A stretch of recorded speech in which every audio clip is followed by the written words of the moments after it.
Weihnachtspost für dich, 24 Karten im Advent. Heute der Abschluss mit dem 6. Video zu meiner Reihe. Ich zeige dir, wie ich aus einem Designerpapier von 12 x 12 Inch insgesamt 12 Karten bastle.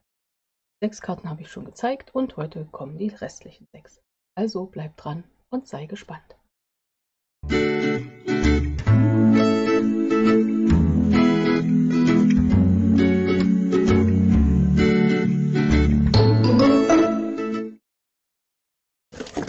Hallo und herzlich willkommen in meiner Kreativwerkstatt. Schön, dass du dabei bist. Ich bin Angela von der Stempelfamilie. Und es geht gleich weiter, mein letztes Video aus meiner Reihe Weihnachtspost für dich. Ich zeige dir die restlichen 6 Karten, die ich gebastelt habe. Das hier sind die ersten 6 aus dem Designerpapier in 12 x 12 Inch. Das sind 30,5 x 30,5 cm.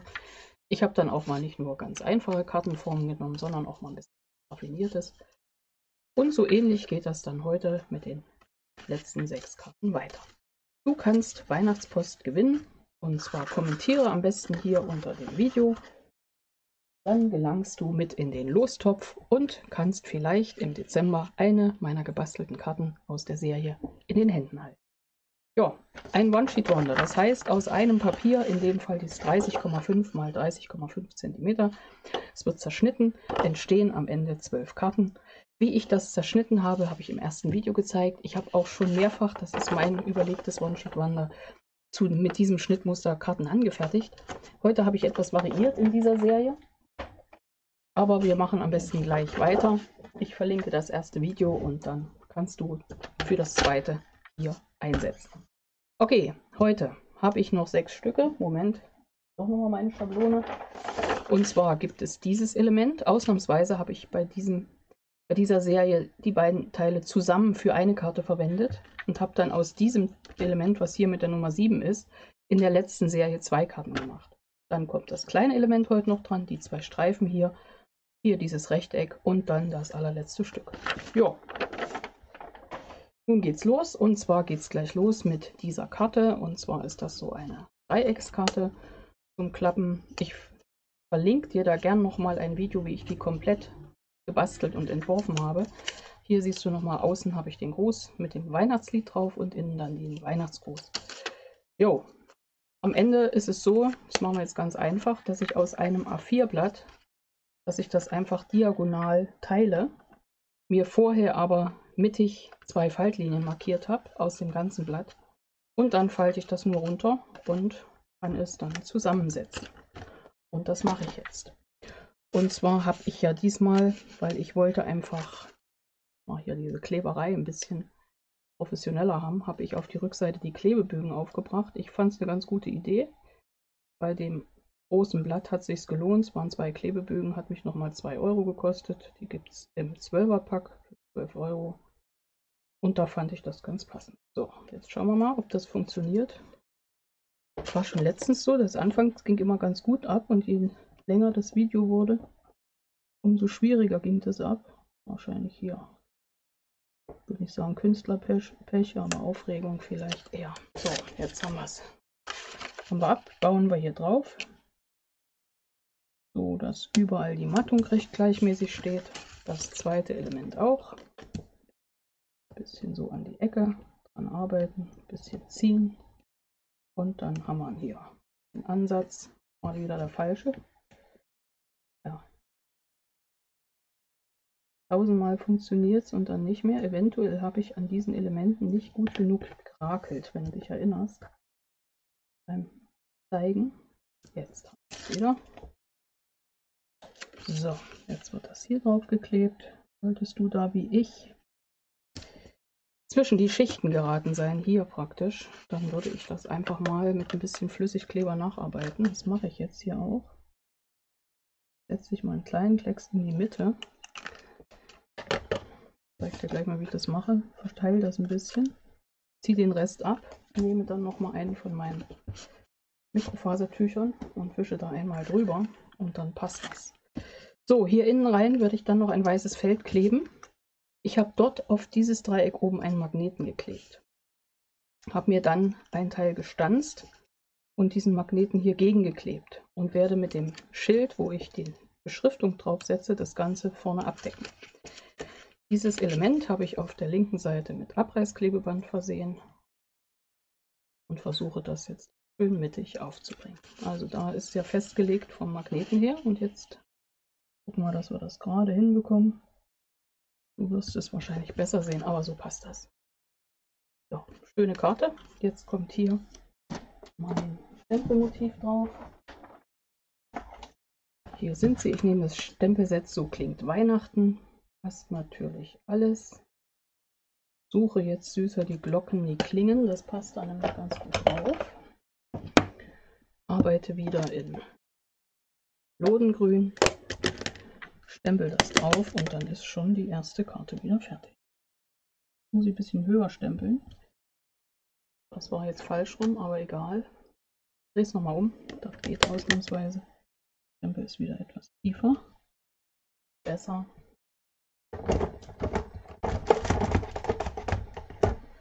So, geputzt.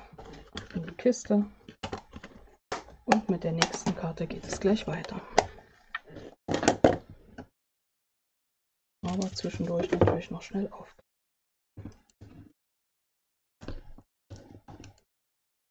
Drei Elemente. Ja, ich habe dann mit Schleifenband gearbeitet in Gold, da ich das aktuell im Katalog lieferbare im Moment nicht mehr vorrätig hatte. Ich hier mal ein paar Reste aufgearbeitet, aber ich meine, Schleifenband ist ja nun wirklich das Thema, wo man sagen kann, das kann man ja austauschen und verwenden, wie man möchte. Jo, das passt. Die erste Karte ist fertig, in dem Fall Karte Nummer 7. Karte Nummer 8 ist eine ganz einfache, muss man auch mal zwischendurch sein, bisschen entspannend. Einen Rohling in 21 x 14,5 cm. Ich arbeite bei allen mit 14,5. Klebe hier auf die linke Seite die Mattung. Die Mattung habe ich zugeschnitten in 10 x 4 cm und das Feld aus dem One-Sheet Manda hat die Maße 9,5 x 3,5 cm. Ich habe hier noch eine Schleife aufgesetzt und das werde ich jetzt auch machen. Also klebe ich erst die beiden Sachen aufeinander. Ich hier wieder meine Folie ab.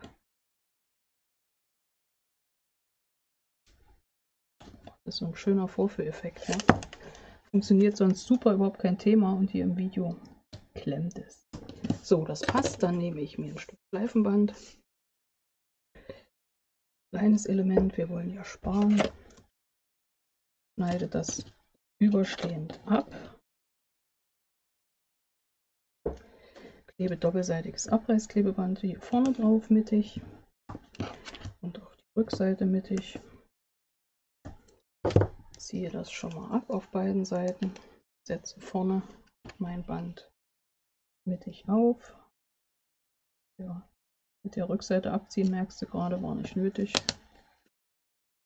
Halte ich um, setze hier hinten nochmal Abreißklebeband drauf. Ja, durch die Klebefolie habe ich mir schon ein bisschen was gespart mit der Kleberei. Ein paar Elemente muss ich natürlich trotzdem noch kleben. Heißt offiziell Klebebögen, kannst du im Katalog schauen. Bei den Klebemitteln relativ weit hinten ist das auch mit aufgeführt. Ganz besonders toll einsetzbar ist das, finde ich, wenn man kleine Standsteile ausschneidet. So, hier setzen wir es hin. Fröhliche Weihnacht überall, passt hier natürlich auch super drauf. Meinen großen Block suchen, ansonsten nehmen wir diesen. Ist wahrscheinlich noch in meiner Urlaubsbastelkiste. Tja, was ist das, wenn man Urlaub macht? So, da ist es. Das passt. Machen wir zu. Nehmen uns hier schon mal so eine vorgefertigte Schleife, setzen die hier mittig drauf. Nehmen wir die Klebepunkte. Nehmen ja immer 2 bei Schleifen, weißt du ja schon. Setze das mittig drauf und dann passt das. Und die zweite Karte für heute, insgesamt Karte Nummer 8, ist fertig. Karte Nummer 9 und 10 sind 2 Streifen nebeneinander und da machen wir einfach 2 verschiedene Varianten. Die eine Variante klebe ich mit Band und zwar klebe ich hier wieder drauf, Schutzfolie ab, hier auch schon mal die Ecke vorpräparieren können.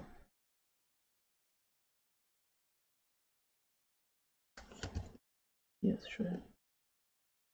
So Stellen, wo noch was rausguckt, müssten ja eigentlich besser gehen. Genau, besser. So, abziehen.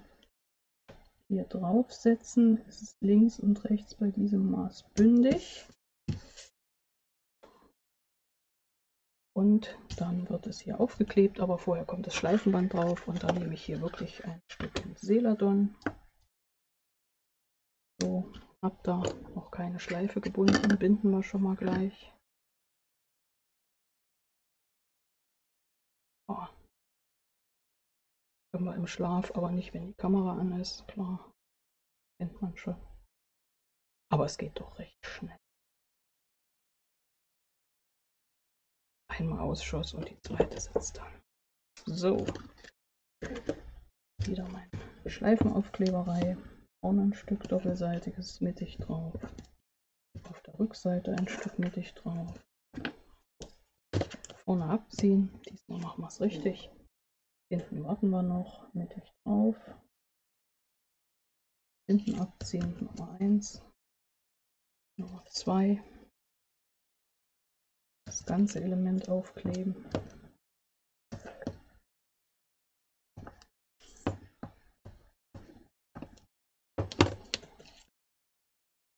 Auch hier werde ich unten nochmal einen Stempel ansetzen, also klebe ich es ein bisschen höher, links und rechts bündig. So, Schleife drauf, gleiches Prinzip wie bei der anderen Karte.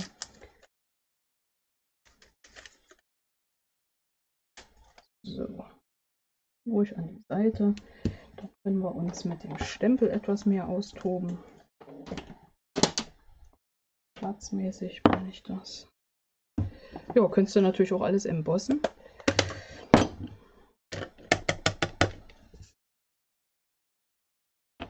Aber geht natürlich. Ja, war wieder eine schnelle Karte. Alles wieder schließen. Karte zusammenfalten. Nächste Karte fertig. Bei der Karte jetzt habe ich mir überlegt, ich nehme mal eine farbige Karte in 14,5 x 21 cm, falte das Ganze und setze hier einfach ein Stück Goldfolie drauf. Hier ist wieder das Maß 14,5 x 4 cm. Übrigens habe ich hier außen drauf den Wunsch und wenn man möchte, kann man das natürlich innen rein auch nochmal schreiben oder so, dass es zusammenpasst. Also hier süßer die Glocken, die klingen und hier innen nochmal frohe Weihnachten. Hier lege ich jetzt keine Mattung drunter.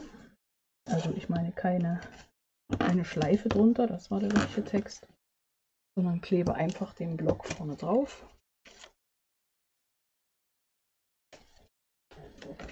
Setze das in dem Fall mal mittig drauf, weil ich mache hier wirklich gar nichts. Ich mache mal gar nichts. Ziehe mir meine Schutzfolie hinten ab. Jetzt ist natürlich schon kultig, dass es schwieriger geht. Nie funktioniert, muss es ja hier auch nicht funktionieren. So, klebe das hier schön mittig auf und freue mich mal über eine ganz schlichte Karte, wo ich jetzt nur noch innen rein den Weihnachtsgruß embossen werde. Also schlicht geht auch. Und die nächste Karte, das ist jetzt die drittletzte. Da habe ich mir überlegt, mache ich mal so eine Kartenform. Ich habe also eine Grundkarte geschnitten in 14,5 x 21 cm, mittig gefalzt und dann habe ich einfach ein Feld rausgeschnitten und das rausgeschnittene Feld setzen wir hier oben drauf. Hier habe ich das zweifarbig gemacht, habe ich das Feld von einer anderen Karte verwendet, aber jetzt habe ich rechnerisch keins übrig gehabt, also nehmen wir das Feld, was hier ist. Jetzt nehmen wir nur meine Anleitung, dass wir uns nicht verfummeln. Hier innen rein habe ich geklebt 10 x 14 cm. Und jetzt nehmen wir uns die Karte und das, was ich eben erzählt habe, machen wir jetzt. Also das Feld, was wir zu verarbeiten haben, ist 10 x 7 cm. Das bedeutet, wir machen einen Schnitt bei 7,5.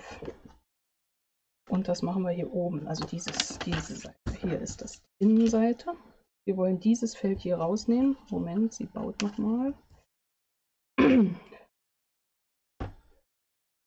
7,5 soll das Feld werden, was wir brauchen. Die ganze Sache ist 14 breit, also machen wir einen Strich bei 6,5. Melde dich, wenn das jetzt nicht stimmt, aber So im Video muss ich immer alles... Nein. 7,5 bei 6,5. Im Video muss ich immer alles dreimal rechnen, ist schon richtig. 7,5. So ist er. Bei 7. 14,5 ist das Ganze. Also haben wir 7 und 7,5. Das war schwer. Also 7,5. Mal sehen, ob es passt. Schneide ich jetzt hier ab. Guck mal. Da finde ich auch eine sehr witzige Karte. So, dann falte ich das runter. Streiche meine Kante nochmal gleich. Und in dem Fall setze ich das einfarbig auf. Das ist vielleicht jetzt nicht so ganz der Kracher, aber grundsätzlich finde ich es dann doch den Kracher. Und zwar setze ich hier unten doppelseitige Punkte, Abstandsklebepunkte drauf, damit das Ganze nochmal ein bisschen erhaben ist. Du könntest es, wie gesagt, auch in einer Farbe nehmen, aber ich fand das jetzt so schon mal ganz passend. Durchaus witzig, dass man das dann so öffnen kann, dass man hinter den Grundfläche sieht, die weiße. Ja, einfach eine lustige Karte.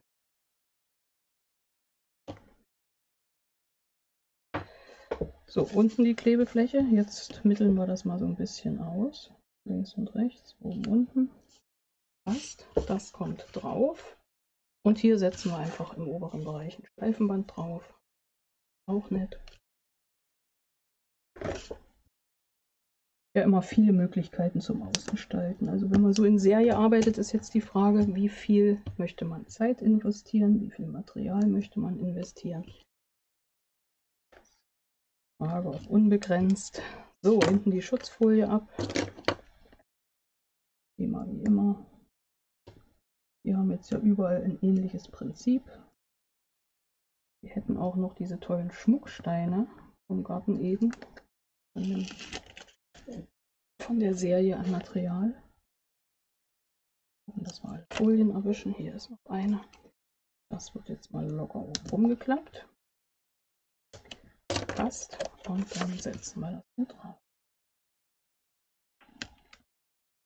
Und ich finde schon, sieht schon mal grundwitzig aus. Ne? So, das wir sitzen haben, dann käme jetzt noch mal eine Schleife. Da haben wir schon eine fertig.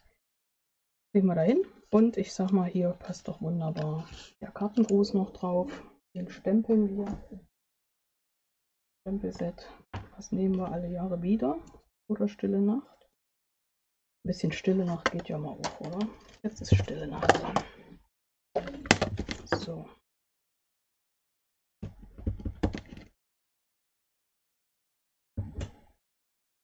So ist es. Das passt. Stille Nacht wird da dran gesetzt mit Abstandsklebepunkten auch. Ja. Wie gesagt, du kannst hier Karten gewinnen, wenn sie dir gefallen. Kommentiere einfach und wenn du zu den Gewinnern zählst, es gibt 24 Gewinner, also haben wir auch alle wirklich Chancen hier was zu gewinnen, dann bekommst du im Dezember Weihnachtsbaum. Jetzt bauen wir die Stille Nacht ein bisschen so. Nett. Durchforst ist es auch nett. Und da oben die Schleife hin. Diese Punkte hier. Ja, kannst du natürlich die ganzen Karten auch ganz einfach gestalten. Auch da habe ich letztes Jahr, glaube ich, mal eine Serie gemacht. Das ging um einiges schneller. Aber es sollen ja auch besondere Karten für dich sein. Das ist diese Karte. Ne, hier ist sie nochmal. Hier habe ich noch ein bisschen goldenes Blatt dazwischen gesetzt. Ja, eine haben wir noch. Und die letzte? Kommt die letzte jetzt. Und da haben wir wieder eine Kartengrundform in 21 x 14,5 cm. Das letzte Feld ist 6 x 7 cm. Dafür habe ich eine Mattung geschnitten in 6,5 x 7,5. Und dann wird jetzt hier die Schutzfolie abgebaut. Das ist immer das gleiche Prinzip. Die Frage ist, ob ich nochmal Schleife dazwischen setze. Oh, machen wir, oder? Setzen wir mittig noch eine. Machen wir mittig eine, dann ist es so. Hier unser Schleifenband, Ersatz. Fast mittig. Ich habe wieder eine Schere verlegt. So, eine Ecke haben wir schon vorbereitet. Ziehen wir vorsichtig ab. Klappen die Ecken rum. Ja. Packen das jetzt hier drauf. Sieht gut aus. Wunderbar. Nochmal Abstandsklebepunkte nehmen wir mal hier so ein bisschen Rand. Geht nämlich schneller.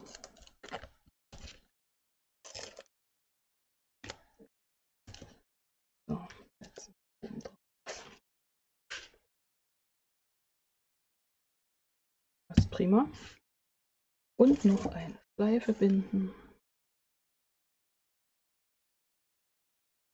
In die Ohren. Ausmitteln. Ziehen. Passt. Schleife fertig. Lange Schleife auf. Klebepunkte nehmen. Haben wir hier noch welche? Ja, noch welche. Ja, die können wir euch mal die Bänder ein bisschen länger hängen lassen. Genau. Ja, jetzt könnte man hier unten noch embossen. Wäre auch möglich, aber ich nehme dadurch, dass es ein grünes ist, Celadon-farbene, nehme ich doch nochmal den Stempel Fröhliche Weihnacht in Lodengrün, weil ich finde, das hebt sich da auch ganz gut. Kann man ja immer so ein bisschen variieren. So, da sitzt es. Und dann ist jetzt der Moment gekommen, alle Karten nochmal zu zeigen. Da ich ja immer alles vorbastel, habe ich das natürlich in doppelter Form, aber stört uns ja nicht. Jetzt hätten wir diese Schmucksteine noch, die werde ich wahrscheinlich später noch verteilen. Jetzt packe ich hier erstmal ein bisschen Weihnachtspost hin. Diese ganz einfache. Süßer die Glocken. Hier machen wir das wirklich mal so. Gleich einfacher die andere dazu.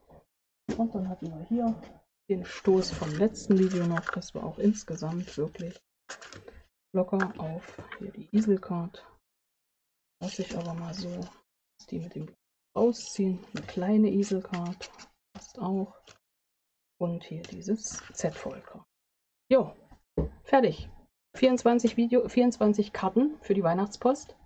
So wie der Titel ist, habe ich geschafft. Es ist noch nicht Heiligabend. Es ist auch noch nicht der 1. Dezember. Also kann das alles passen. Kommentiere gerne unter dem Video, dann hast du Möglichkeiten, Chancen, eine dieser Karten zu gewinnen.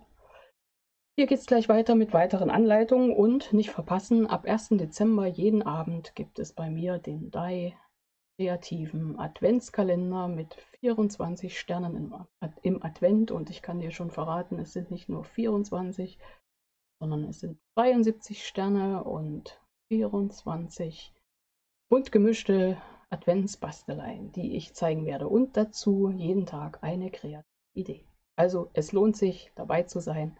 Am besten abonnierst du gleich meinen Kanal, dann wirst du sogar erinnert, wenn du auf die Glocke klickst, dann verpasst du keine meiner weiteren Anleitungen. Ich freue mich, dich im nächsten Video zu sehen. Bis dahin, deine Angela von der Stempelfamilie.